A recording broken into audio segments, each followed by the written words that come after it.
À l'heure où certains veulent donner une nouvelle signification au patriotisme, l'amour de la France, ce pays qui un jour a accueilli nos parents ou nos grands-parents, fuyant l'Europe de l'Est ou l'Afrique du Nord pour la majorité d'entre nous, leur a permis d'y vivre, d'y grandir et d'y prospérer.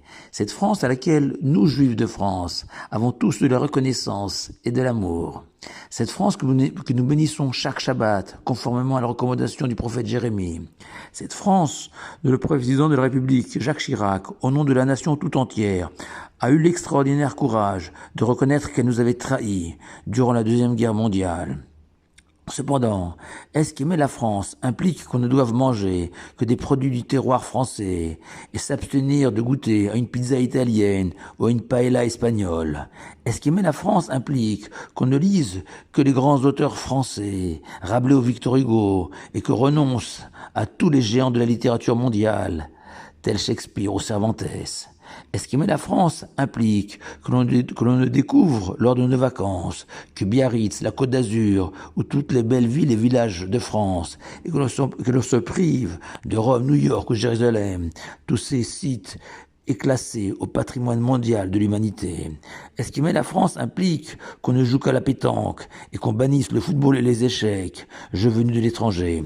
Est-ce qu'aimer la France implique que nous devons nous soigner qu'avec des médicaments français et renoncer à guérir nos malades, faute d'une thérapie 100% de chez nous? Je pourrais longtemps encore décliner cette idée que la France, aussi grande et aussi belle soit-elle, offre à ses citoyens un cadre de vie, des valeurs, une culture, mais qu'elle ne peut pas non plus offrir à ses citoyens ce qu'elle n'a pas, comme le dicton inspiré de Chamfort, que même la plus belle fille du monde ne peut donner que ce qu'elle a. Dès lors, il est naturel que les citoyens français se tournent vers l'étranger pour y puiser d'autres ressources, d'autres possibles, d'autres rêves, qui ne viennent qu'enrichir notre identité nationale.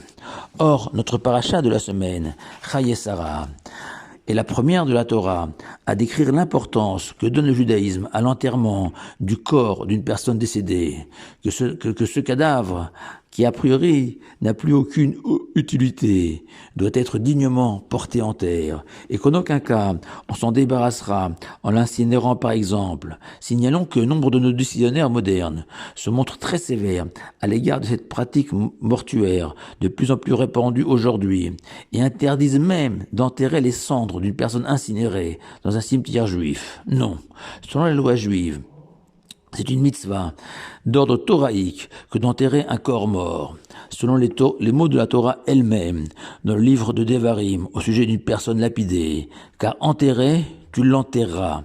Et nos sages nous enseignent que l'on déduit de là que c'est une obligation générale d'enterrer toutes les personnes mortes. Le Talmud explique qu'enterrer un corps mort est à la fois une marque de respect vis-à-vis de ce corps qu'on ne laisse pas se dégrader à la vue de tous, mais l'enterrement participe aussi à l'expiation de nos fautes en rabaissant ce corps qui a fauté sous terre. Mais il y a aussi, comme toujours, des idées plus nobles derrière l'enterrement. Selon les paroles inspiré de la Genèse, car tu es poussière et tu retournes à la poussière. L'homme a été créé avec un peu de terre auquel l'Éternel a insufflé un souffle de vie, réalisant l'impossible fusion entre la matière et le spirituel, la chair et l'âme, et qu'en mourant, le corps et l'âme se séparent, et qu'en retournant à la terre, on enrichit la terre de toutes les bonnes actions, les mitzvot accomplies de notre vivant. On la répare, donnant à la terre, symbolisant la matérialité par excellence, l'éclat des mitzvot accomplis de notre vivant. Et qu'un jour viendra, à la fin des temps, où de cette terre entièrement anoblie par les corps de tous les justes et pieux à travers les âges, ressusciteront tous ces morts, telles des plantes qui sortent de terre après que leurs graines se sont décomposées. Et a priori, selon la loi juive, toutes les terres du monde ont cette vocation à accueillir les cadavres et leur permettre de se décomposer lentement pour mieux renaître à la fin des temps.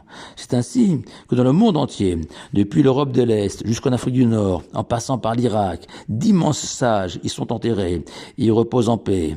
Cependant, Abraham, notre patriarche, nous a aussi révélé, à la mort de notre matriarche Sarah, que certains lieux sont encore plus propices à ce repos du corps. Ainsi, selon le Midrash, Avram avait senti comme un parfum de paradis du côté de la grotte de Marpella où avaient été inhumés Adam et Ève, et qu'Avram n'a pas hésité à dépenser une immense fortune pour acquérir un lopin de terre et y enterrer Sarah.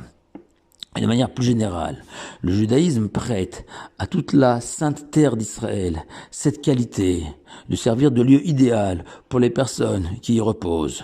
C'est ainsi que depuis 2000 ans, nombre de justes, sentant leur mort approcher, sont partis mourir en Israël afin d'y être enterrés.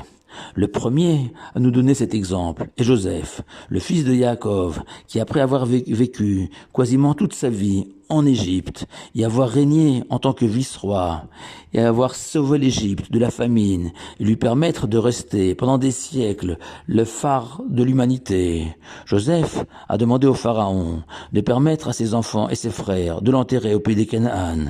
Pharaon a compris le sens de la requête de Joseph, le patriote égyptien, et a fait accompagner royalement le cercueil de Joseph vers le pays de Canaan, sans y voir un manquement à la fidélité de Joseph pour l'Égypte.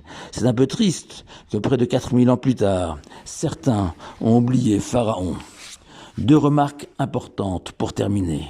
La première, même si selon l'avis général, être enterré en Israël est un petit plus, toutefois, d'autres critères rentrent en compte au moment de choisir un lieu de repos, comme la possibilité aux proches de pouvoir régulièrement pèleriner lors des fins, ou bien le désir de reposer près de ses parents ou de sa famille. La deuxième remarque, le fait d'être enterré en Israël ne transforme pas la personne en saint, et que l'essentiel demeure les mitzvot accomplis de notre vivant. Shabbat Shalom à vous tous.